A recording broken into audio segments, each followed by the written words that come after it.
तो जय हिंद साथियों, नमस्कार। आशा करते हैं कि आप लोग अच्छे होंगे, स्वस्थ होंगे, मस्त होंगे। साथियों, अगर आप भी एसएसजीडी के एग्जाम की तैयारी कर रहे हैं और आपका भी टारगेट एसएसजीडी कांस्टेबल एग्जाम 2025 है, तो आपके लिए बेहद जरूरी है कि आप हर रोज एसएसजीडी के प्रीवियस ईयर क्वेश्चन पेपर को लगाएं, क्योंकि जब तक आप प्रीवियस ईयर क्वेश्चन पेपर को नहीं लगाएंगे तब तक आपको अंदाजा नहीं होगा कि आपके एग्जाम में किस प्रकार के क्वेश्चन आते हैं और कहाँ से क्वेश्चन आते हैं। तो चलिए आज की इस वीडियो में हम 10 जनवरी 2023 को शिफ्ट 1 में जो एसएसजीडी का एग्जाम हुआ था उसके क्वेश्चन को लगाते हैं। और पिछले वीडियो में हमने जीके जीएस के क्वेश्चन को लगवा दिया है और आज की इस वीडियो में हम हिंदी के क्वेश्चनों को लगाएंगे, क्योंकि दोस्तों जितना महत्व आपका मैथ का क्वेश्चन का है एसएसजीडी में, उतना ही महत्व आपका हिंदी का भी है। क्योंकि 20 क्वेश्चन आपका मैथ से भी आएगा, 20 क्वेश्चन आपका रीजनिंग से भी आएगा, 20 क्वेश्चन आपका जीके जीएस से भी आएगा और 20 क्वेश्चन आपका हिंदी से भी आएगा। यानी सभी का महत्व बराबर है। तो आपको हिंदी को तनिक भी स्किप नहीं करना है, उतना ही आपको इसको मतलब जो है जान लगा कर पढ़ना है हिंदी को भी, ठीक है। क्योंकि जहां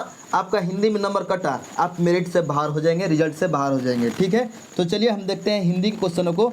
ये आपका जीके जीएस का क्वेश्चन है जो हमने पिछले वीडियो में कंप्लीट करवा दिया है। आप उस वीडियो को जरूर देखिएगा, ठीक है। आपके लिए बहुत ही महत्वपूर्ण साबित होगा वीडियो, क्योंकि जीके जीएस भी उतना ही महत्व है आपका, ठीक है। तो चलिए हिंदी के क्वेश्चनों को देखते हैं। तो हिंदी के क्वेश्चन में पहला नंबर क्वेश्चन में दिया गया है दोस्तों, इस वाक्य के रिक्त स्थान पर रेखांकित शब्द का उपयुक्त विलोम शब्द कौन सा होगा। यानी कहा जा रहा है कि जो ये वाक्य दिया गया है, भारत में कहीं अतिवृष्टि से बाढ़ आती है तो कहीं डैश से सूखा पड़ता है।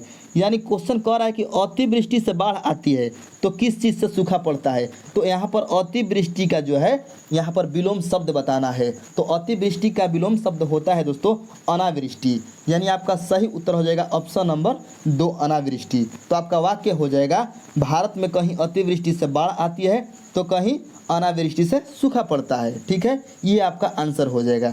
नेक्स्ट देखते हैं आपका 2 नंबर क्वेश्चन।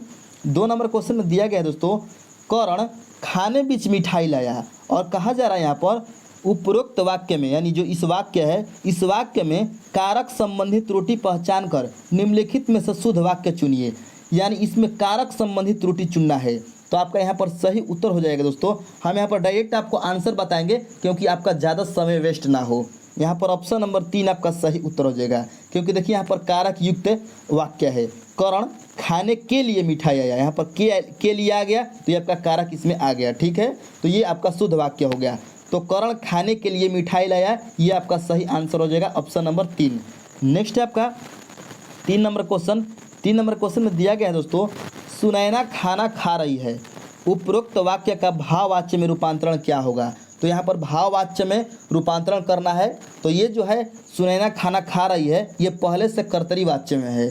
तो भाववाच्य में हम जब रूपांतरण करेंगे तो इसका जो रूपांतरण शब्द होगा वह होगा आपका सुनैना से खाना नहीं खाया जाता। ये आपका भाववाच्य होगा, यानी ऑप्शन नंबर 2 आपका सही उत्तर हो जाएगा। नेक्स्ट है आपका 3 number question. 4 number question. 4 number question में दिया गया है दोस्तों, दिए गए शब्दों में से उचित शब्द से वाक्य पूर्ण करें। यहाँ पर कहा जा रहा है कि वैद्य जी डैश देखकर इलाज करते हैं। यानी वैद्य जी क्या देखकर इलाज करते हैं। तो आपका सही उत्तर हो जाएगा नाड़ी। नाड़ी माने होता है आपका नस, जो हाथ का नस होता है, मतलब कोई भी नस होता है तो नाड़ी का अर्थ होता है नस। तो वैद्य जी जो है नस देखकर इलाज करते हैं। नहीं बोलते हैं लोग हाथ का जो नस है या नाड़ी देखकर आपको बताते हैं कि हाँ बुखार है कि नहीं। तो उस प्रकार आपका जो है वैद्य जी नाड़ी देखकर इलाज करते हैं। तो ऑप्शन नंबर आपका 4 सही उत्तर हो जाएगा। नेक्स्ट आपका 5 नंबर क्वेश्चन। 5 नंबर क्वेश्चन में दिया गया है दोस्तों, टिपस भिड़ाना मुहावरे का अर्थ क्या होगा। तो टिपस भिड़ाना मुहावरे का अर्थ होता है दोस्तों सिफारिश करवाना। तो देखिए आपके मुहावरे से भी क्वेश्चन आ रहा है तो आपको मुहावरा भी याद करते रहना होगा, ठीक है। 6 नंबर क्वेश्चन में दिया गया है दोस्तों, निम्नलिखित वाक्य के किस खंड में अशुद्धि है। और वाक्य ये है कि गौतम बुद्ध ने पाली भाषा में उपदेश दिया। तो यहाँ पर आपका कह रहा है कि किस खंड में मतलब अशुद्धि है। तो अशुद्धि है आपका पाली में, क्योंकि जो पाली जो शब्द है दोस्तों ये हर्षिकार से लिखा जाता है, इस प्रकार लिखा जाता है, ठीक है। और यहाँ पर दिया गया है दीर्घिकार में, ठीक है। तो आपका सही उत्तर हो जाएगा ऑप्शन नंबर 4, पाली जो है इस शब्द में इस खंड में अशुद्धि है, ठीक है। तो ऑप्शन नंबर 4 आपका सही उत्तर हो गया। नेक्स्ट है आपका 7 नंबर क्वेश्चन, वाक्य में रेखांकित अंश के लिए उचित मुहावरा दिए गए विकल्पों में से चुनिए। और कहा गया है यहाँ पर तुम, यहाँ पर रेखांकित शब्द ये होगा तुम किस काम के। तुम किस काम के हो, तो किस काम के जो है इस शब्द का हमें मुहावरा बताना है। तो इसका सही उत्तर हो जाएगा आपका किस मर्ज की दवा हो। नहीं बोला जाता है तुम किस मर्ज की दवा हो, यानी तुम किस काम के हो। ठीक है, तो ऑप्शन नंबर 2 आपका सही उत्तर हो जाएगा। नेक्स्ट है आपका 8 नंबर क्वेश्चन, सरस्वती के पर्यायवाची शब्द से वाक्य की पूर्ति कीजिए। प्रातःकाल डैश का स्तोत्र पढ़िए यानी मंत्र पढ़िए। तो आपका यहाँ पर हो जाएगा ऑप्शन नंबर 3 शारदा, यानी सरस्वती को ही माँ शारदा कहा जाता है। तो प्रातःकाल शारदा का स्तोत्र पढ़िए यानी मंत्र पढ़िए। ठीक है, तो ऑप्शन नंबर 3 आपका सही उत्तर हो गया। नेक्स्ट है आपका 9 नंबर क्वेश्चन, निम्नलिखित वाक्य के किस खंड में त्रुटि है, यानी किस खंड में थोड़ा सा मतलब अशुद्धि है या त्रुटि है या गलती है। तो कहा जा रहा है यहाँ पर जीवन और साहित्य का घोर संबंध है। तो देखिए दोस्तों, जो घोर यहाँ पर शब्द दिया गया है, घोर जो खंड है इसमें त्रुटि है, क्योंकि यहाँ पर आएगा आपका घनिष्ठ। जीवन और साहित्य में घनिष्ठ संबंध होता है, न कि घोर संबंध होता है। तो आपका ऑप्शन नंबर 2 जो है सही उत्तर हो जाएगा। ठीक है, नेक्स्ट है आपका 10 नंबर क्वेश्चन। 10 नंबर क्वेश्चन में दिया गया है, वह व्यक्ति जो विद्यार्थियों को पढ़ाने का कार्य करता है, वाक्यांश के लिए साधक शब्द क्या है। तो आपका सही उत्तर हो जाएगा शिक्षक।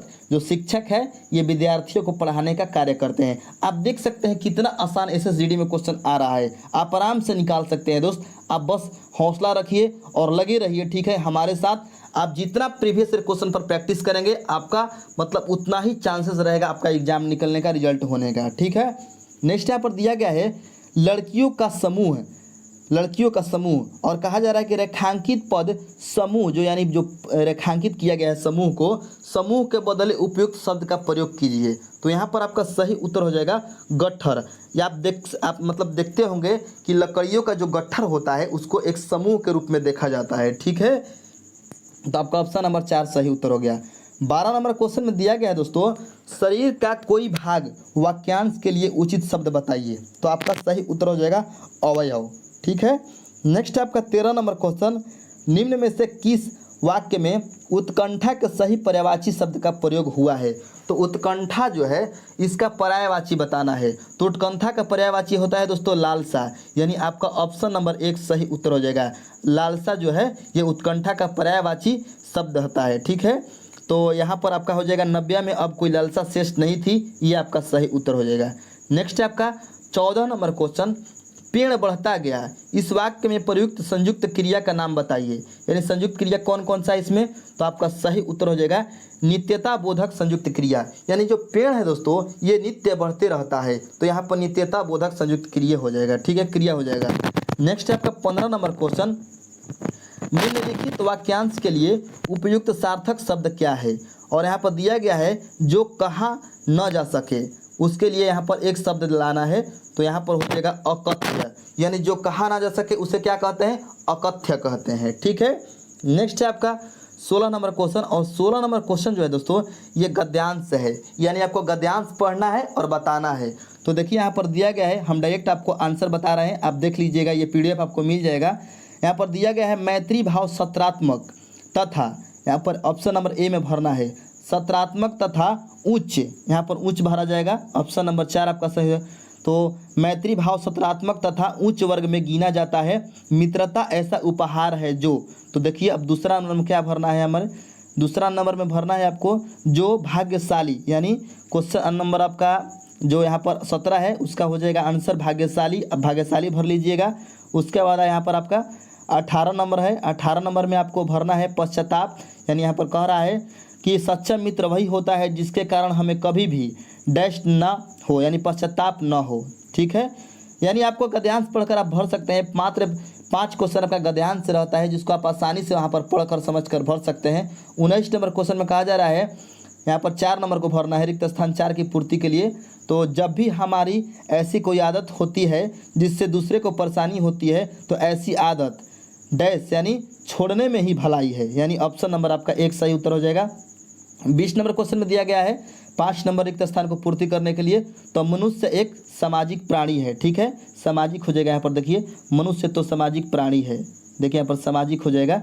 तो आपका 20 क्वेश्चन समाप्त हो चुका है। तो इस प्रकार का आपके हिंदी के क्वेश्चन आते हैं, तो आप इस प्रकार आपको तैयारी करते रहना है। मुहावरा, पर्यायवाची शब्द, बाकी सार्थक शब्द, इस प्रकार के क्वेश्चन आपको याद करते रहना है। ठीक है, तो ये क्वेश्चन आपके 10 जनवरी 2023 को शिफ्ट 1 में आए थे। आगे हम शिफ्ट 2 के क्वेश्चनों को लेकर आएंगे। मिलते हैं नेक्स्ट वीडियो में।